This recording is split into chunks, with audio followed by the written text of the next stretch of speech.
clearly, we are all still living through a time where we are in the midst of a global pandemic due to COVID-19, escalating climate crisis, growing white supremacist and anti-democratic forces. This is a time where the failure of our society to value people, to value humanity, to value our world is so clear.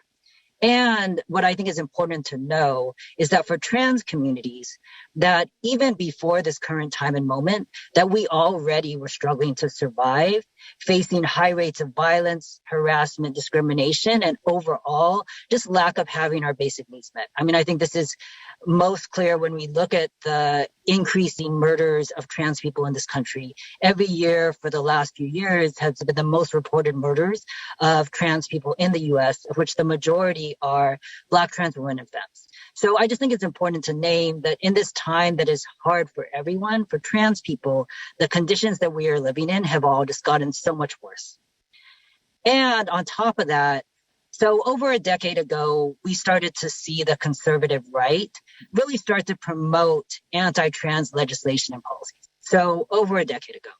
However, this really ramped up around 2015, 2014. That was when we saw a slate of anti-trans legislation and policies in multiple states across the country. This was just an organized and strategic attack against trans communities by the conservative right that we hadn't seen before. So this was a time of the so-called bathroom bills, of which folks likely most remember the bill that was passed in North Carolina.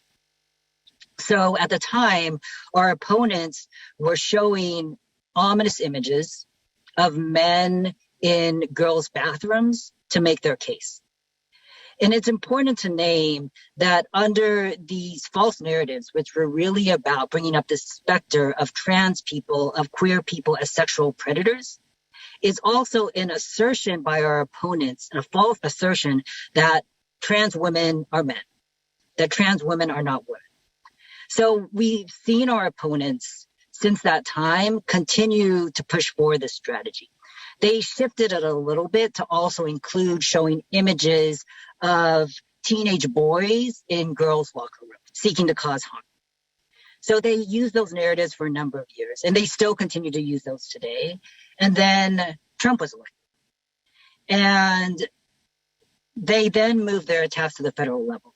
So the Trump administration basically did everything that they possibly could to roll back the few rights and protections that trans people have, to deny our humanity, and ultimately to deny our very existence, as they did for so many communities.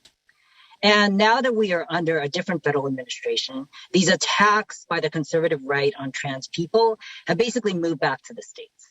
And what we are seeing now in the US is really an unprecedented level of attack in the form of state-level anti-trans legislation.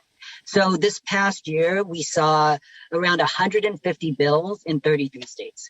And most of these bills are seeking to keep transgender children and youth from simply living their lives, whether it's playing sports, whether it's getting healthcare, or simply naming that we exist in schools. At this point, we're talking about a majority of states in the US had some form of anti-trans legislation or policy. To put this in context, in 2015, when the bathroom bills started to take off, there were about 21 bills across the country, anti-trans bills. And so what's also important to know is that more bills are passing, and that even when these bills do not pass, for the trans people who live in those states, for the trans children, for their families to be bombarded by anti-trans rhetoric, by anti-trans hate, to know that their elected officials are out to harm them is absolutely devastating. And this is for a community that already faces high rates of suicide and other mental health conditions. So over the last decade, it has been clear that the conservative right is attacking the humanity and the rights of trans people as a strategy.